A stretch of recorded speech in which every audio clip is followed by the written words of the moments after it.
Second paragraph, it's important to know that Peter's vision was not about food, but about people. Yes, it was around noon. Peter was hungry, and the voice told him to kill and eat. Yet God used the vision not to remove the distinctions between clean and unclean meats, but to teach Peter about the inclusive character of the gospel. How can we know that this vision, because it is an argument within Christianity, that this vision was about removing distinctions between clean and unclean meats? How can we know with 100% certainty that wasn't the case?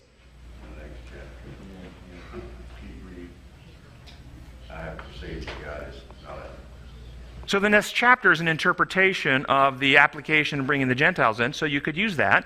I'd like something even more reliable than the interpretive portion, but that's very consistent. So what about the laws of health? You see, it is true that you can eat anything in this world you want and not be ceremonially unclean. That's absolutely true. But you can't eat anything you want and be healthy. That's not true. And that's the big misunderstanding with a lot of Christian folks is that, well, ceremonial law is done away with. I can eat anything. You can if you're not worried about health. But the laws of health are still in operation. They have not changed. And there is a reason that some animals were described as clean and some as unclean.